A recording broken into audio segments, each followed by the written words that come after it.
बिस्मिल्लाहिर्रहमानिर्रहीम व्यूअर्स, आज हम गॉसेस डाइवर्जेंस थ्योरम के हवाले से इसका प्रूफ भी देखेंगे और देखेंगे कि इसमें हमने कैसे इसको सॉल्व करना है। तो सबसे पहले हमें पता होना चाहिए वॉल्यूम इंटीग्रल क्या होता है, डाइवर्जेंस क्या होता है और सरफेस नॉर्मल इंटीग्रल क्या होता है। तो ये टर्मिनोलॉजीज अंडरस्टैंड करना मस्ट हैं। वॉल्यूम इंटीग्रल, अगर मैं एक डिफरेंशियल वॉल्यूम ले लूँ, ये ट्रिपल इंटीग्रल है। Differential volume dx, dy, dz मौजूद है मेरे पास। तो अगर मैं इसका जब इंटीग्रेशन लूँगा तो ये मेरे पास x, y, z और एक क्यूब बनेगा। तो जो क्यूब है उसका volume L into L into L, L cube, that is volume. तो ये हमें वॉल्यूम देगा। ऐसे इंटीग्रल को वॉल्यूम इंटीग्रल कहते हैं। अगर मेरे पास एक छोटा सा डिफरेंशियल वॉल्यूम है dv, तो उसके कोऑर्डिनेट्स dx, dy और dz से मिलेंगे। अब डिफरेंशियल वॉल्यूम हम सपोज कर लेते हैं, ये हमारे पास एक छोटा सा डिफरेंशियल वॉल्यूम है जिसके कोऑर्डिनेट्स हैं dx, dy एंड dz। अब इसको हम इंटीग्रेट कर रहे हैं तो ये हमारा वॉल्यूम इंटीग्रल होगा। तो इसकी इंटीग्रेशन से हमें क्या मिलेगा, x, y एंड z। ये देख रहे हैं, डिफरेंशियल वॉल्यूम से हमें बड़ा वॉल्यूम मिल रहा है, that is the total volume. अब व्यूअर, सरफेस नॉर्मल इंटीग्रल, इसको अंडरस्टैंड करने के लिए अगर हम एक सरफेस ले लें dx, dy और इसको इंटीग्रेट कर लें तो हमारे पास x, y बनेगा और इस तरह हमारे पास 2D में एक सरफेस बनेगी s, और इस s की डायरेक्शन होगी along z डायरेक्शन। व्यूअर्स, इसको समझने के लिए सबसे पहले मैं कार्टेशियन कोऑर्डिनेट्स ले रहा हूँ जिसमें हमारे पास x, y एंड z है। इसमें आप देख सकते हैं व्यूअर्स, हमारा जो सरफेस है वो x, y प्लेन में और इसकी डायरेक्शन z एक्सिस के अलोंग है। बिल्कुल इसी अंदाज में हम अगर y, z को इंटीग्रेट कर लें तो हमारे पास s x बनेगा, जैसा कि यहाँ पर दिखाया गया कि हमारे पास प्लेन y, z है तो x डायरेक्शन में इसकी डायरेक्शन होगी। इसी तरह अगर हम zx ले लें तो हमारे पास sy बनेगा। व्यूअर्स, इसको मैं प्रूफ में यूज़ करने जा रहा हूँ, इस चीज़ को ख़ास तौर पे माइंड में रखिएगा कि ये कौन से एरियाज होते हैं। व्यूअर्स, तीसरी चीज़ है डेल ऑपरेटर। तो डेल ऑपरेटर हमारे पास एक vector as well as differential operator है। तो ये साइमल्टेनियसली किसी भी फंक्शन को एक तो उसका डेरिवेटिव ले लेता है और दूसरा वेक्टर के तौर पर बिहेव करता है।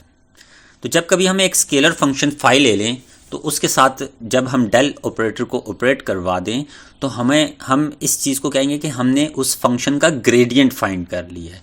इसी तरह से अगर हम डेल को किसी वेक्टर फील्ड ए के साथ डॉट प्रोडक्ट ले लें तो हमारे पास स्केलर बनेगा और इसको हम डाइवर्जेंस कहेंगे।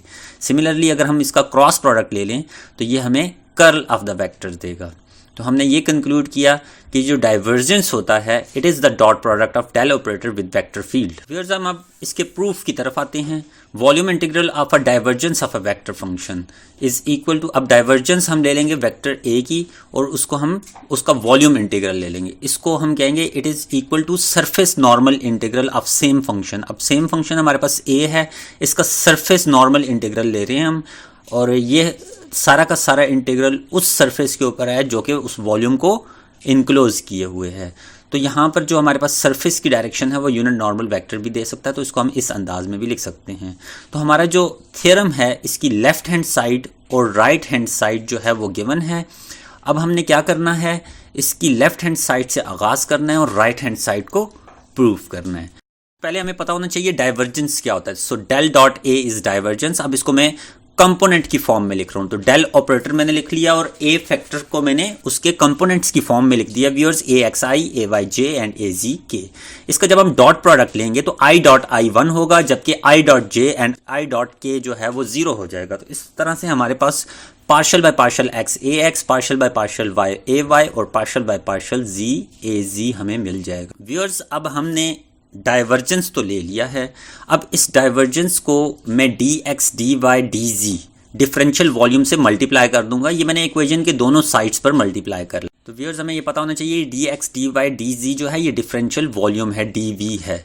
तो अब मैंने क्या कर लेना है, दोनों साइड का वॉल्यूम इंटीग्रल ले लेना है ताकि मेरे पास लेफ्ट हैंड साइड जो है वो थ्योरम की बन जाए। तो राइट हैंड साइड पर मेरे पास ट्रिपल इंटीग्रल आ जाएगा क्योंकि यहाँ पर dx, dy और dz तीनों चीज़ें मौजूद हैं। तो अब इस लेफ्ट हैंड साइड को सॉल्व करने के लिए मैं सबसे पहले क्या करूँगा, ये जो इंटीग्रल है, इंटीग्रल के अंदर, ट्रिपल इंटीग्रल के अंदर मेरे पास 3 टर्म्स हैं। तो मैंने क्या कर लिया, इन तीनों टर्म्स के ऊपर ट्रिपल इंटीग्रल जो है उसको अप्लाई कर देना है। व्यूअर्स, जो डी एक्स वाली टर्म है ए एक्स के साथ, उसको एक इंटीग्रेशन के अंदर रखेंगे और बाकी जो डी वाई और डी जेड वाली है उनके लिए हम इंटीग्रल्स को अलग कर देंगे, क्योंकि A X purely X axis X coordinates पे डिपेंडेंट है, वाई और जेड के ऊपर डिपेंडेंट नहीं है। तो इस तरह बाकी भी वाई और जेड की टर्म्स को हम लिख लेंगे। अब ये जो वाई और जेड की टर्म्स हैं, इनमें हमारे पास जो डी वाई डी जेड है ये एक डिफरेंशियल एरिया है।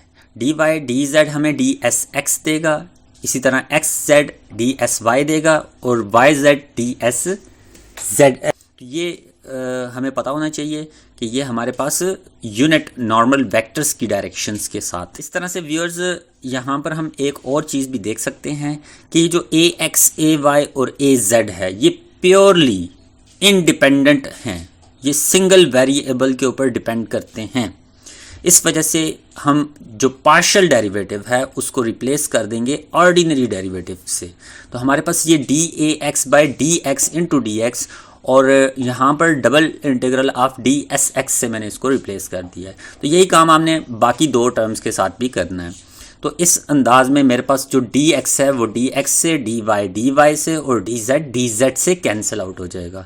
इस तरह मेरे पास डी ए एक्स का इंटीग्रल और डी एस एक्स, क्योंकि एस जो है वो सरफेस है, ये डबल इंटीग्रल है इसमें। फाइनली हमारे पास जो डी ए एक्स है इसका इंटीग्रल जो है वो हमारे पास ए एक्स हो जाएगा और डी ए वाई का इंटीग्रल ए वाई हो जाएगा और सिमिलरली ए जेड हो जाएगा। अब हमने व्यूअर्स ये करना है कि ये जो डबल इंटीग्रल है जो कि सरफेस इंटीग्रल है, इसको मैंने बाहर ले लेना है और इन तीनों टर्म्स को एक साथ में लिख देना है। अब ये जो ब्रैकेट्स के अंदर मैंने टर्म्स लिखी हैं ये बेसिकली डॉट प्रोडक्ट है दो वेक्टर्स का इन कंपोनेंट्स फॉर्म। तो मतलब कि अगर मेरे पास एक वेक्टर ए है और दूसरा वेक्टर डी एस है, तो उसके कंपोनेंट्स की फॉर्म में अगर उसको मैं लिख लूँ तो मेरे पास जो ए वेक्टर है वो A vector A X I A Y G A Z के इक्वल है। तो इसी तरह से जो D S X I D S Y J और डी एस जेड के इक्वल होगा। तो हमारे पास ये दो वेक्टर्स हैं, इनका डॉट प्रोडक्ट हमारे पास ये गिवन है। और ये जो हमने डबल इंटीग्रल है इसको मैंने सरफेस नॉर्मल इंटीग्रल के सिंबल से रिप्रेजेंट कर लिया है। और इसी तरह जो डॉट प्रोडक्ट है ए डॉट डी एस, तो मैंने इसको इस अंदाज में लिख लिया। अब मैंने कंपोनेंट से वेक्टर की फॉर्म में लिख लिया और फाइनली हम ये कह सकते हैं कि जो डी एस है इसका जो यूनिट नॉर्मल वेक्टर है इसके साथ वेक्टर फील्ड का डॉट प्रोडक्ट आ गया है।